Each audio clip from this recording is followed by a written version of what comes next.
बिस्मिल्लाहिर्रहमानिर्रहीम। अस्सलाम वालेकुम दोस्तों, मेरा नाम बिलाल। तुसी देख रहे हो जी बिलाल फेरी वाला 2।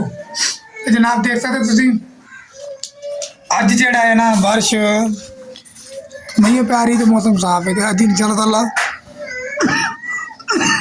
फेरी लगावांगे। तबीयत मेरी अज भी बहुत ज़्यादा ख़राब है जी।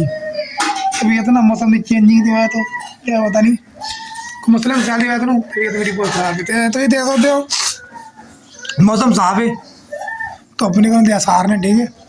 तो अल्लाह खैर करे अज जरा फेरी लावे अपनी साइकिल खलोती ठीक है। तो साइकिल अपनी बिल्कुल तैयार जान बस आसमान तो लाना चाबर चुबर लेटे लाना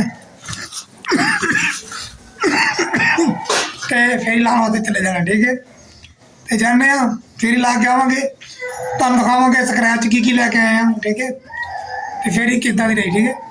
तो इंशाअल्लाह अज सारी तेरी फेरी करा शाम तक तुम जरूर वेखना है मैं की कुछ लैके आना तो कि अज जो समान लियावे तोल के वावे तुम ठीक है। डब्बा भी खाली वालों वाला ठीक है।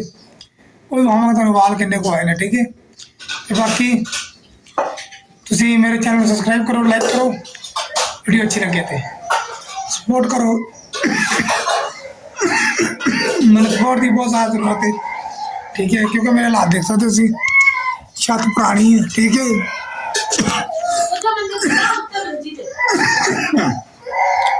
ठीक है तो अगली असी फाइल ला के फिर ना के गल करते हैं। अज नाश्ता नुश्ता कर लिया, गड्डी साडी बिल्कुल तैयार है फेरी वास्ते जाने वास्ते। तो आ जवान सवेर टैक्स लैने वास्ते खलोता है। टैक्स लैना तो फिर से गड्डी जान देनी अगे ठीक है। तो असी नाश्ता नुश्ता कर लिया हम अभी फेरी ला के चले। सवेरे फेरी लाई दी तबीयत की वजह तो कोई रूटीन नहीं सैट हो सक रही। बाकी कोई नहीं अल्लाह मालक है। तो हूँ अभी निकलो फेरी लाने ठीक है। थोड़े मेरे हम खाली ने इस टाइम वीडियो मुकम्मल देखनी है क्योंकि काम की चीज़ा बहुत आदि ने ठीक है।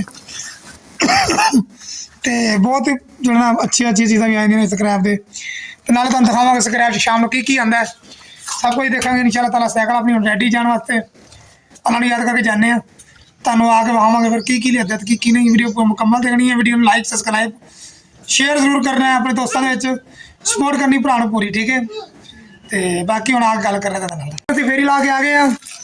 अज एक हादसा पेश आ गया जनाब। हादसा आया तो जनाब कि अज पापड़ा तो थल्लों थोड़ा गया पाट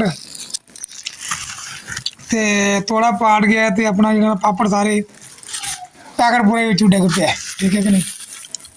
पता नहीं कितने डिग गया बाहर बड़ा सी तबीयत खराब थी तो नहीं पता लगा क्यों कितने डिग पाया ठीक है कि नहीं। बहरहाल एक पापड़ा का पैकेट अभी डेग आए ठीक है। बेचने की बजाय डेग आए कोई नहीं अल्लाह खैर करेगा। कम्मा एवं निक्के मोटे घाटे वाधे होंगे तो परेशानी नहीं लैनी चाहिए इंसान को ठीक है। तो यार चेक करो जी साड़ियाँ बोतल आ गई बाबा सारिया ठीक है। इन्हें मैं खोल देना लिया आज यार डब्बा मिला जी 20 रुपये का लेता 300-400 ग्राम वजन मिलता ठीक है।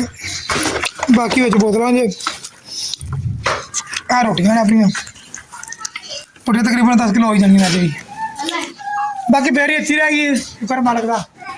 अच्छा एक नुकसान है जो अच्छा पर डिग पाया पापड़ा का भरिया कितने मेरे को समझ आई।